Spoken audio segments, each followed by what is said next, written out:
In the second section, we talk about the Jewish communities in the Ionian Islands, the Italian Jewish communities, and Italian Jewish synagogues before the Sephardim came.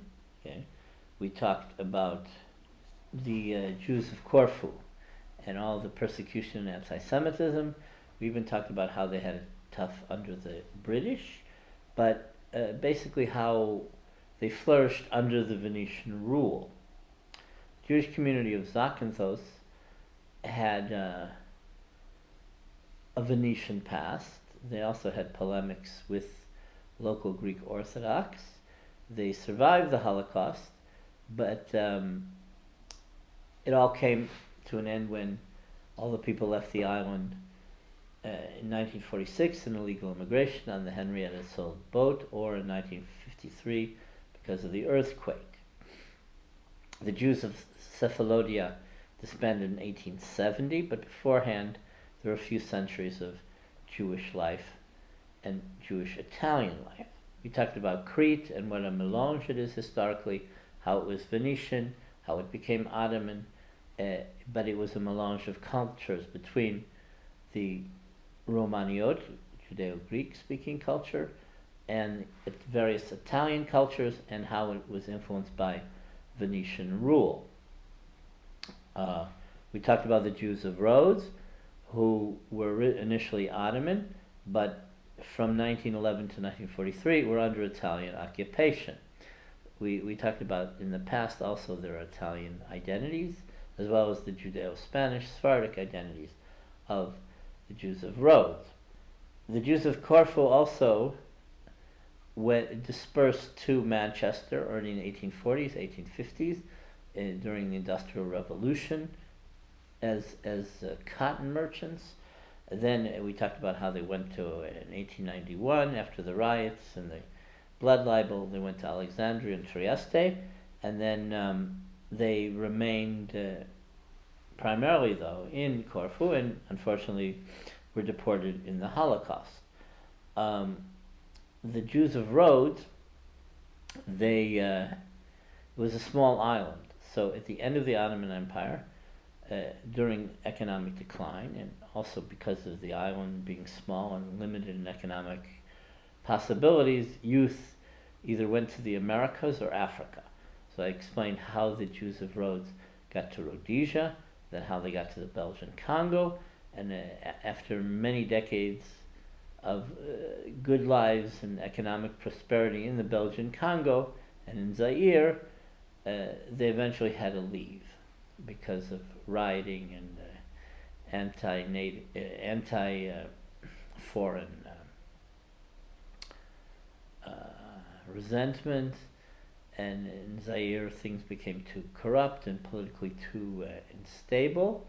But the Jews of Rhodes, then they went to, from there they went to either Belgium or South Africa. Then we get to the Holocaust, which there was a lot to say. So I depicted and dissected the Holocaust in many different phases. The main issue were deportations, and the zones changed, but the main story is the Germans deporting the Jews in northern Greece to Auschwitz, and then you had the Bulgarian deportation in northeastern Greece, in Thrace, and that whole episode, basically one boat was sabotaged and the other two were taken to Treblinka, and the people were annihilated upon their arrival. Then you have resistance, Jews and the partisans, mostly in the leftist-leaning Edess-Eam partisan movement throughout Greece, and only when Salonican ghettoization began did Jews leave for the partisans. Also, the partisans evolved in Greece relatively late.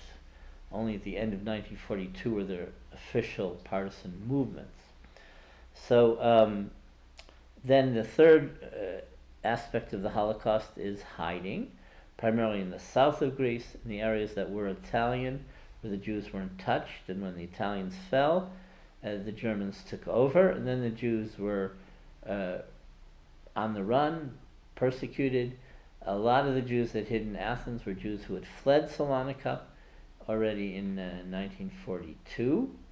And when the Italians fell in Athens, all those Jews that had received refuge in Athens also, again, were on the run.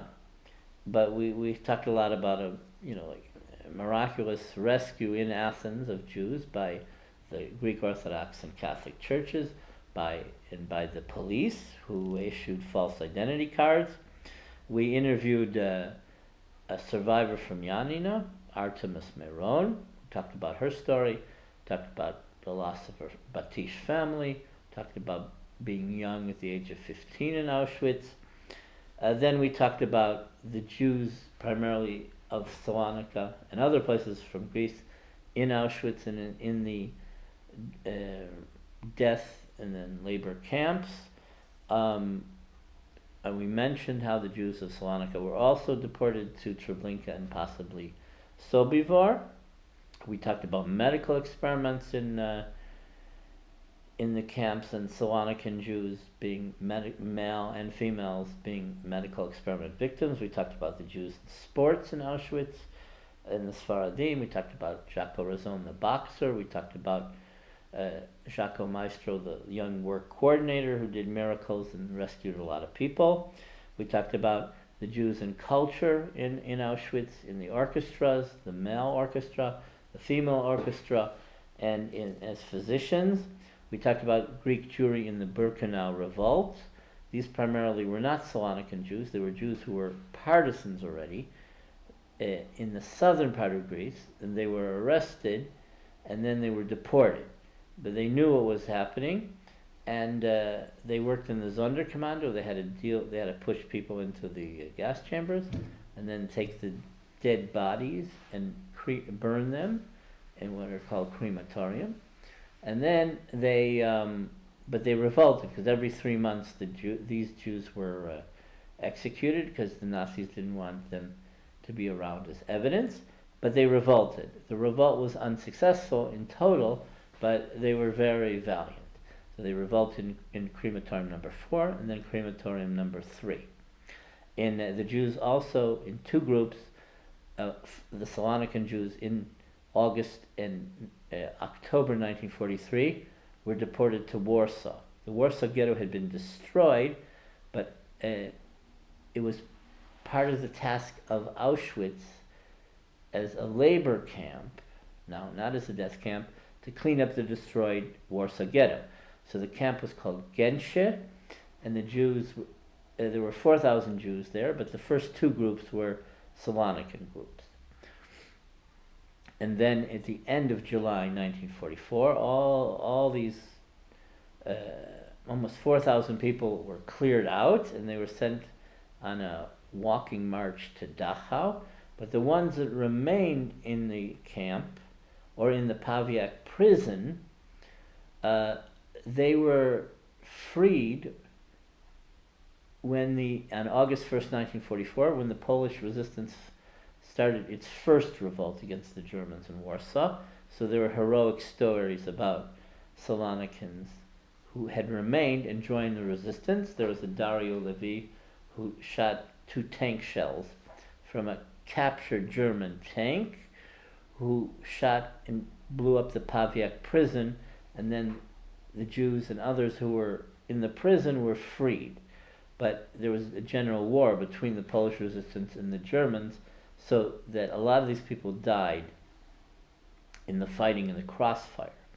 Then there was of those Jews had remained, those Salonicans who remained in Warsaw were also fought in the second Polish resistance revolt in October 1944, and some of them continued resistance activity afterward.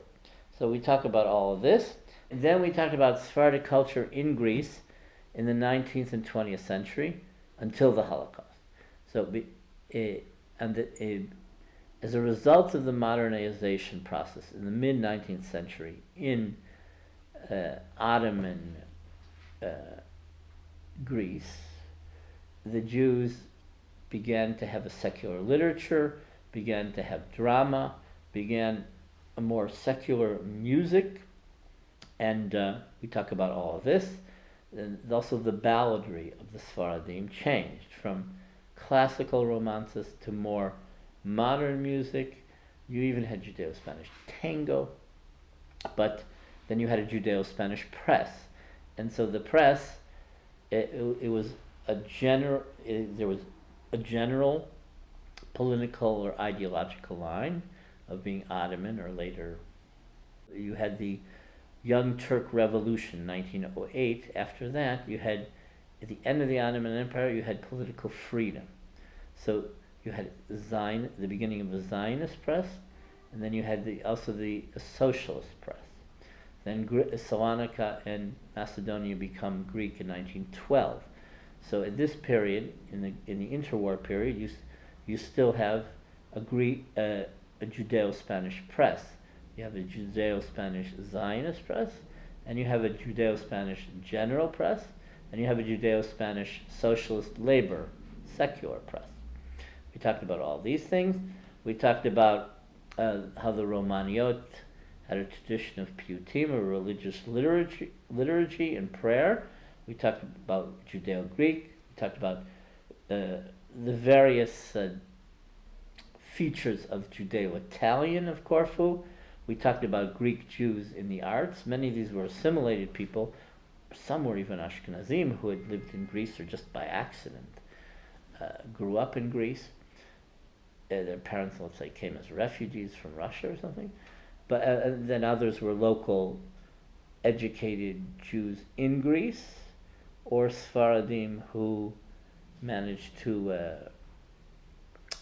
survive the Holocaust or were young. So I talked about Jews in the arts in modern Greece, basically post-1945, and then a little bit about Greek Jews in modern literature, or how Greek Jews are portrayed in modern literature, and then films about Greek Jewry, basically since the 1980s, and that's about it.